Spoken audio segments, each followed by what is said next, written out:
Okay, let's unpack this. In a world where, global events just happen so fast, it can be tough cutting through the noise, trying to figure out what really happened, what it all means.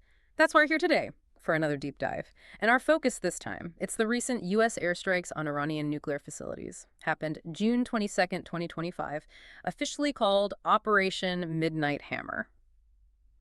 So our mission really is to pull out the key insights from the sources you've shared with us, give you a clear, comprehensive, and unbiased look at the event and, well, what happened right after. Exactly. And we're going to frame this as sort of an exploration. We'll look at the facts, sure, but also the strategic side of things. And that, delicate dance of international relations. We'll walk through what happened, so what does it mean, and maybe a bit of a what's next. Trying to give you the full picture without it being too overwhelming.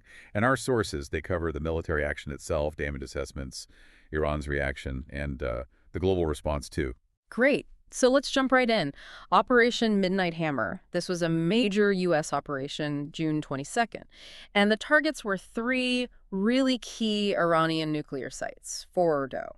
Right, the one buried deep underground. Very hard target. Exactly. And Natanz, that's their main enrichment plant, isn't it? It is. And Isfahan, too. That's more of a broader tech center, crucial for their uranium processing. Okay, and what's notable here is how they did it. The assets used. We're talking B-2 Spirit stealth bombers.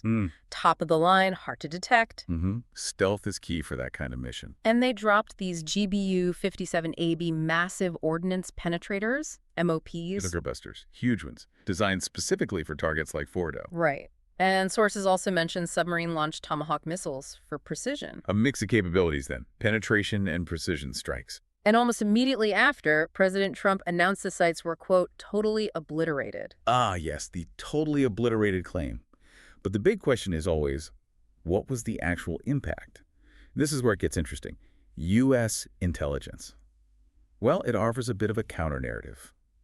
Despite the strong words, the intel suggests the strikes only really delayed Iran's program. Delayed, not destroyed. Not destroyed, maybe by several months, rather than, ending it, which tells you something, right? Even with advanced weapons, taking out a hardened, dispersed program is incredibly difficult. Maybe only temporary gains. So does that mean Iran sort of saw this coming? Or prepared somehow? It looks like it. One really fascinating detail from the sources is that Iran reportedly moved a good chunk of its enriched uranium before the strikes hit. Wow. Okay, so they played a strategic move there. Seems that way. A preemptive step that helps save crucial material. And experts are pointing out now that Iran still has its core capacities. They still have uranium stockpiles, centrifuges, the scientists, the infrastructure. So they could rebuild. Maybe quite quickly. That's the argument, yes. Which it really makes you ask, doesn't it? Yeah. What does success even look like in an operation like this if the fundamental ability is still there? That's a really important question. It changes how you see the whole thing. Okay, so the strike happens. There's this assessment of partial damage. What did Iran do next? Well, they didn't wait long.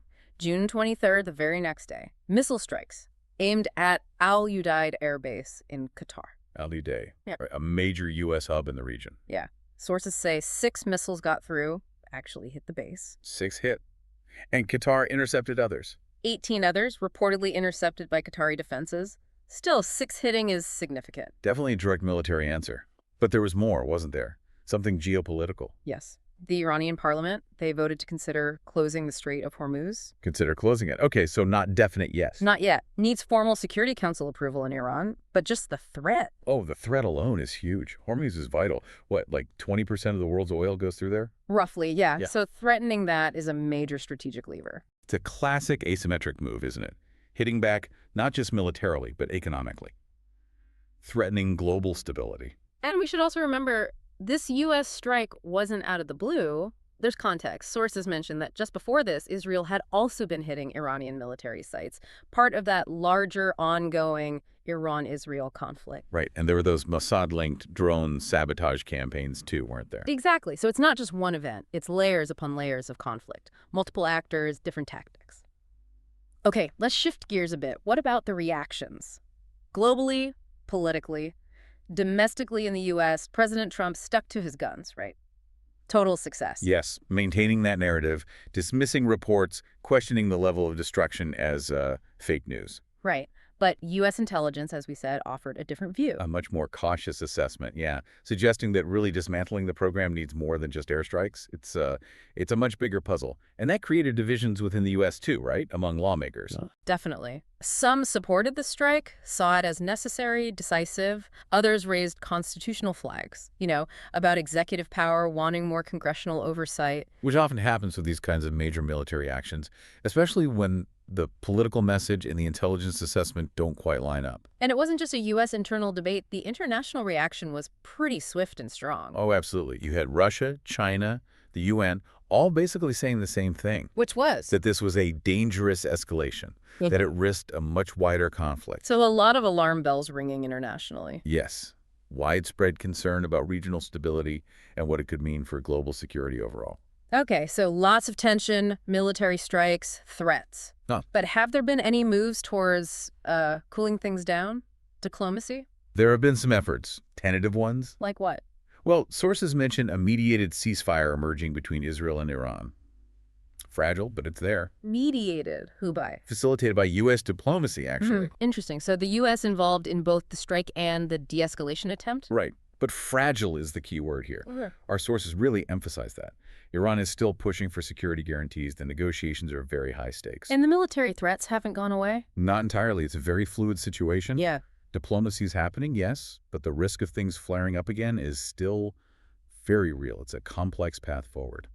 Okay, so let's try and pull this all together. Quick summary of where things stand based on our dive.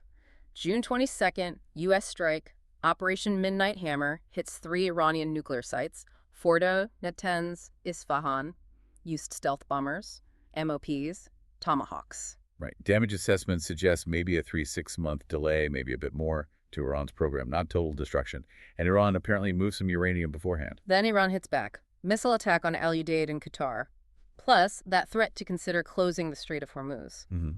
Big strategic implications there. International tensions spiked. Russia, China, UN worried about escalation. Mixed views in the U.S. And now a very fragile U.S.-mediated ceasefire between Israel and Iran is sort of in place. But negotiations are ongoing. Demands are on the table. So, yeah, understanding all these moving parts, these dynamics, it's crucial to grasp the whole picture. Absolutely. And maybe it leaves you, the listener, with a question to think about. In a world this interconnected, where does a so-called successful military strike actually end? And where do the long-term consequences, the unintended diplomatic fallout, the economic ripples, where do those truly begin?